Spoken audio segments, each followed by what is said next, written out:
Greetings and salutations, all my fine internet folks out here. I am Shredlord. Necrotic Nick. And we, of course, are the Thralls of Metal, here to bring you another excellent album review. Today, we are bringing you the brand new album, Deceivers, by melodic death metal legends, Arch Enemy. So this is another one that came out on the 12th of August on Century Media Records. This band formed in 1995 in Sweden. This is their 12th full-length overall, and they have been melodic death metal mainstays for fucking years. I pretty much got into them right around Burning Bridges. I heard the song Beast of Man, and I was like, that's pretty fucking awesome. And then I saw that one Michael Amott was in it, and I was like, hey, that's that guy from Carcass. I think I'm gonna like this. And I've been pretty much following them ever since, and you know, through stylistic shifts, singer changes. They've always been like a pretty interesting band, and wanted to go over this one just because I don't think we've gone over an Arch Enemy album yet in terms of a review. No, I don't think so at all. So what did we think about this album? Well, let's talk about what Arch Enemy was back in the day. Yeah. Arch Enemy back in the day was a heavy melodic death metal band that would use melody to enhance the darkness. I feel like lots of heavy, fast riffing, lots of beautiful lead guitars, dual guitars, things of that nature, and of course, obviously, the aggressive vocals. What Arch Enemy has become now is not as much of the heaviness. The guitars are back a little bit more than I think they should be, obviously. And I feel like with this latest singer change, the band's direction really has come on to putting that singer on a platter. And that's not a bad thing, but it's definitely a change from what they used to do. The Angela Gossow era, the mid-era, there was still plenty of heaviness and still plenty of authentic type riffs for the genre, with the little things they're trying to do now just sprinkled in. Yeah. And now it seems to me like they've gone full bore, vocalist on a platter, pull the guitars back, and they're really just trying to push the songs as more commercial metal. Yes. I would say, like, all right, the whole darkness thing, that is something that is, well, been shrinking in terms of releases. They've kind of gone more for the more epic, triumphant sort of vibe, and squeezing in maybe little bits of like power metal or classic heavy metal, just in terms of like anthemic sort of vibes. Like, let's just get this call and response sort of, you know, chorus going, and you know, some classic heavy metal roots, especially on In the Eye of the Storm, which honestly I think is where they do that really well. It's a very anthemic song, straightforward, just a good mid-tempo heavy metal rhythm, great guitars, great melodies in it, powerful chorus despite it being growled. Like, it has sort of that power metal vibe, except played through a melodic death metal filter. But overall, like, in terms of their change, it's gotten a lot more major chordy. And again, there's that sort of commercial push for it. Like, they're a little bit more image conscious now. Like, they started wearing a little bit more of like a uniform look on stage, like the banners around their arms and shit. And I don't know, I think the music has, well, I mean, probably to some suffered, like the old fans that got into them like way back, but maybe to some new fans, a different kind of appeal. Yeah, I definitely can see an appeal in what they're doing now, but I think someone who came from listening to Arch Enemy years and years ago, where you have, all right, let's make this example. You have Jeff Loomis in your band, okay? Jeff Loomis is easily one of the most talented guitar players walking God's green earth right now. How's he not on this album more? And he really hasn't been on much. I mean, when I heard he was joining Arch Enemy, I got really pumped, because you have the main songwriter in Nevermore joining the main songwriter in Arch Enemy, and I'm just thinking like song explosion, and that's not really what we got. I feel like Michael Amott has kept Jeff on a very short leash and said, okay, here's a little spot, here it is. I feel like he kind of controls everything now, and that's not a bad thing. I've actually met him before outside of an Arch Enemy concert, and when I tell you he was one of the nicest and coolest guys ever, I absolutely mean that. He is a top-notch guy, but I also think that he knows what Arch Enemy is and what he wants it to be, and it's his band. He's the ringleader of the band, so I miss those days of crazy dual leads, like on Doomsday Machine or Wages of Sin, you know, like, where's my Ravenous solo? Yeah. You know, like, yeah. where's something like that, man? That's what I really want, and Jeff Loomis can do all that and more. So I was a little disappointed to not hear as much guitar as I thought we should have, especially when you have two of these guys. They both are incredibly talented players. I don't think they played anywhere near to their potential on this album. A lot of the leads are very short, and I hate to say it, like very interchangeable, but I mean, like, again, the whole vibe of this, I feels like it's more riff and melody driven, and it's a certain kind of melody, a certain kind of riff. Like, there's not a lot of like very heavy, brutal moments on here. Like Deceiver is, I would say, flat out the heaviest track on there. Fast, thrashy, very aggressive machine gun riffs. There's a good D-beat fucking drive to it. Like, you just want to punch shit listening to this.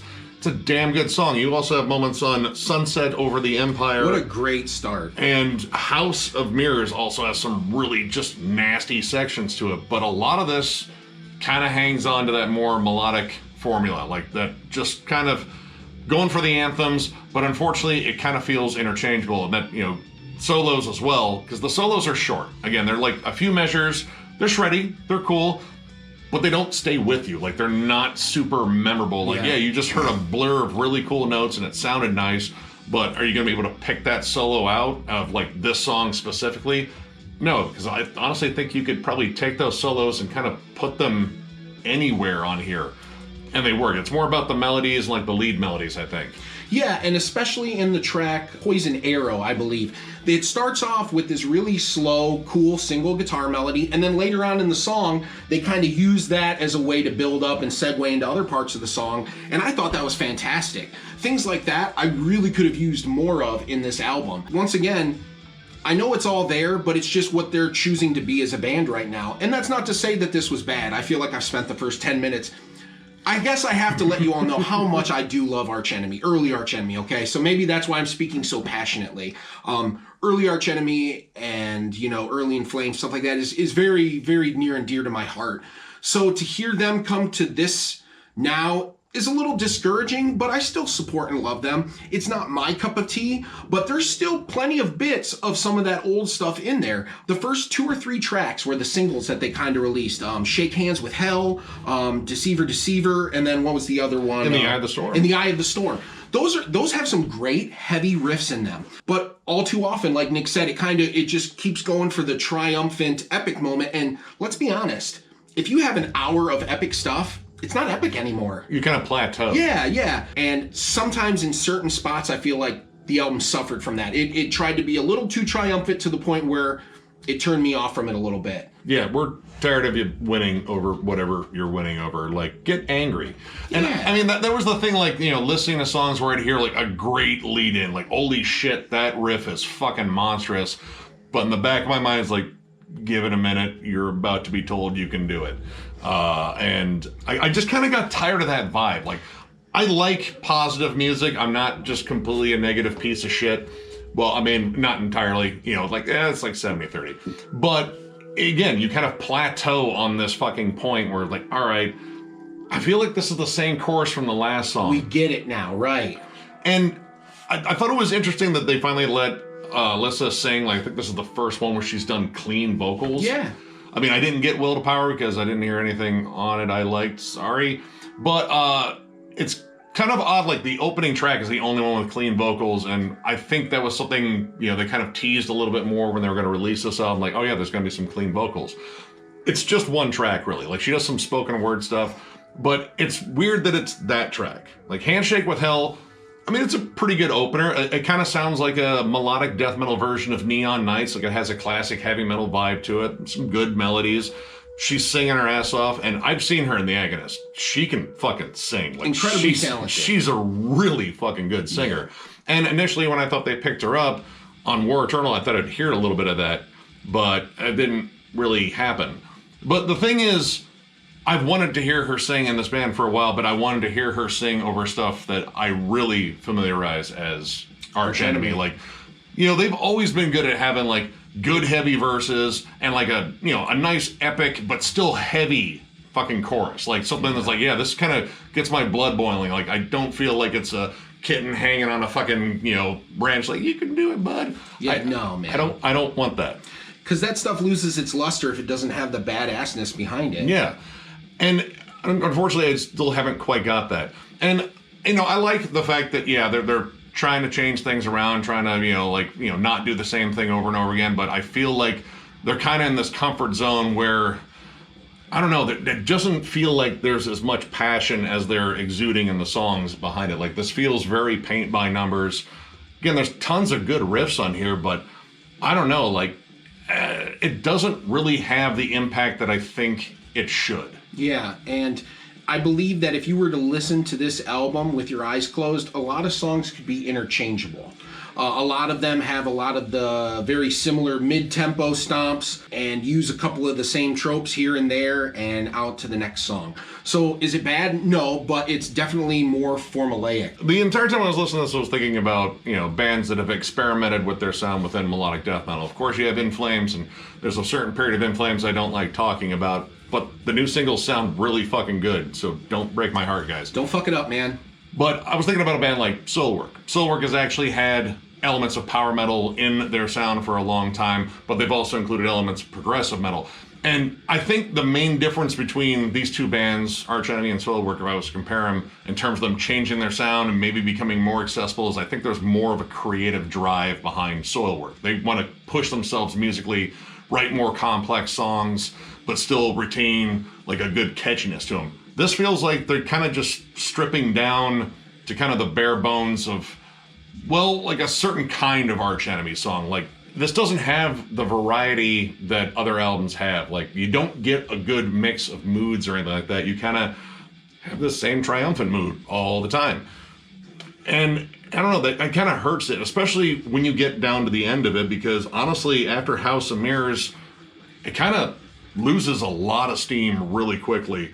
Spring Black Wings is, it sounds like it would be the heaviest song on the Black Album with melodic death metal vocals. Like, it's got a cool lead in, but the verses and the chorus don't really do much. Like, I love the lead in. Like, it sounds like a classic fucking heavy old school Metallica song. But the rest of it's just kind of there. And then One Last Time in Exile on Earth, not the best closers because they kind of sound like stuff you heard earlier on the album. Then you have Morning Star, the little interlude, which I'm just going to go ahead and say Entomb did it better. Like, an entire album worth of it, too. And the thing that kind of bothered me about this instrumental is, I don't know about the last couple albums, because probably Rise of the Tyrants is really when I kind of fell off. The Arch Enemy train being right up on it until we obviously started Thralls. Now I'm trying to be all up on everything. And with that being said, like, yeah, there's always an instrumental on the Arch Enemy tracks, be it Snowbound or Intermezzo Liberty off Rise of the Tyrants. I forget what one it was off Doomsday Machine, but there's always a really cool, pretty short, like, first of all, Michael Amott, one of his favorite guitar players is Michael Schenker, and rightfully so. It shows. And he would always do this really cool 2, 3, 4 minute kind of instrumental track where it's this real pretty, clean stuff with just this gut-wrenching, like, grab your heartstrings, fucking beautiful guitar melodies and stuff. And I was super disappointed when I didn't get that on Morning Star, man. I was ready for it. I'm like, all right, when's Michael coming in? When's Michael coming in?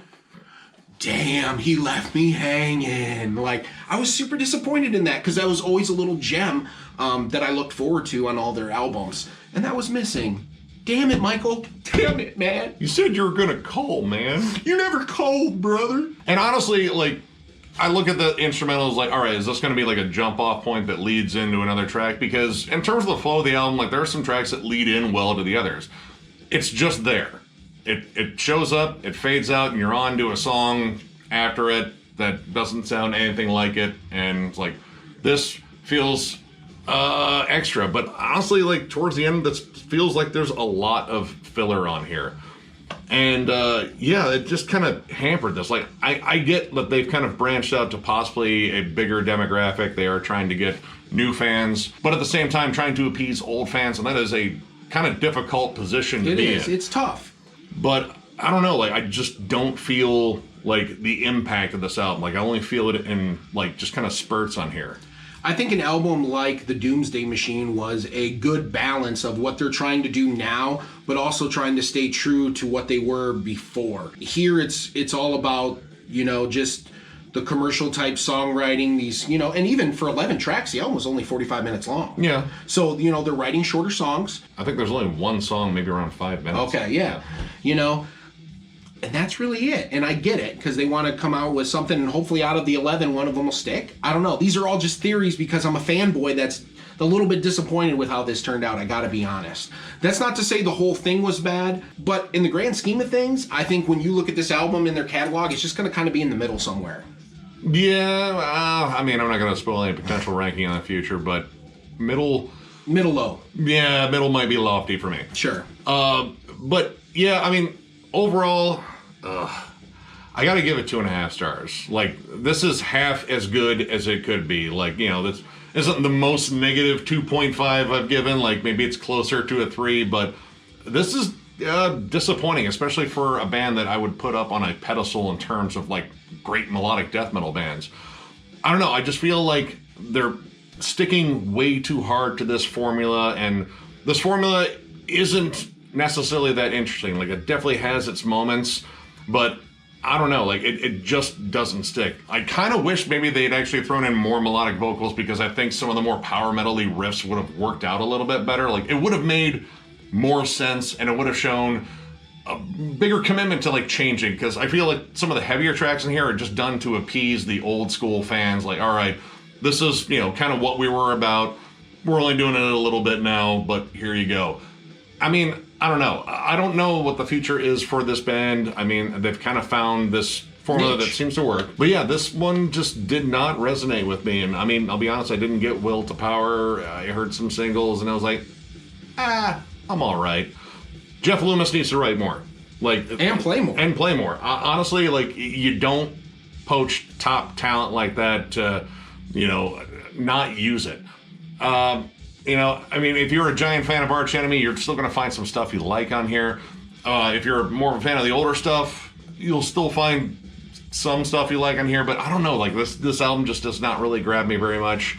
But still, I recommend checking it out for yourself, form your own opinions. Don't just trust some bitter old Arch Enemy fan on the internet. Listen to that one. Yeah. So I'm going to give it slightly higher. I'm going to say 3 out of 5. It's still Arch Enemy. It still has the Arch Enemy sound. If I close my eyes and listen to the guitars, the production was done well. The guitar sound sounded good. I feel like I need to give it some positives, because there were some positive things. But being a crusty old man that I am now, I really could have used more Jeff Loomis. I really could have used more guitar solos in general. And I could have used a little bit more variety within the songwriting. Those things said, I still don't think it's a terrible album. I have listened to far worse musical albums in my day. And once again, you do need to listen to this and form your own opinion, because I'd be lying to you if I didn't say it was kind of biased, because I hold Old Arch Enemy so high in regards that, man, a lot of stuff falls short compared to what it used to be. And that's just me being honest, you know? So that's why you shouldn't just take our opinions for it. What the fuck do we know? I mean, I know we enjoy giving you our opinions, and for some reason you guys listen to our opinions, but, you know, form your own too. Yours is just as important as ours. So I got to give it a 3 out of 5. I don't think it's the worst album they've ever put out, but I don't think it's anywhere near the best either. And they have a lot, hopefully a lot more to offer next time around. And please, Michael, if you're listening, this is the guy that walked out of Machine Head so he could go hang out with you outside in Detroit. Yes, it's me. Machine Head was playing. I can't stand Rob Flynn. I think he's so conceited. And so I walked out to go smoke. And who's there? Michael Amott, Chris Amott, and Angela Gossow. Hung out with them the whole time. Incredible people. I was already a fan. Made me even more of a fan. So you have my love and support, Michael. But please, let Jeff do some writing. Yeah. Don't be scared. Jeff's your friend. And he is a motherfucker. I mean, he's the guy who wrote The River Dragon Has Come, man. Let him try it. Please. But I digress. He's not even a hired gun. He's a hired nuke. With that being said, that wraps up our review. If you like what you saw, please hit the like and subscribe button, because, dang it helps us out and it lets more people know that we are alive, hence the algorithm grows. We are also on Patreon. If you'd like to help us out there, there'll be a link down below in our Thralls of Metal website, which, if you are on there and you want to help us on Patreon, you can definitely do that. You can also get one of our kick-ass shirts there. Woo! And as for news to the channel, we are just figuring out a date to get together for Pantera for the ranking. Just trying to get everyone's schedules aligned, and we can't wait to do that one. And Denver Death Fest, we have moved it to next year, April 20th through the 23rd in Denver, because that is where Denver is, and that's where we're having a death fest. Yes. And even though we are doing Pantera, I want to make it known that none of us are felons. Aspiring felons, at least. Yes. But I cannot wait to talk about Dimebag Darrell with you all. I'm going to be Miller. I feel like Miller and I might cry. Miller and I might cry during this. I'm serious. We might shed some tears talking about Dime. I'm not even going to bullshit you. So don't call me a puss. Don't call me a wuss. We'll have that covered. They'll do that for me. So thank you. And with that, thank you all once again for liking, subscribing, all that stuff. You guys fucking rule. You guys keep us going. We look forward to doing more of this in the future. And yeah, we will catch you later.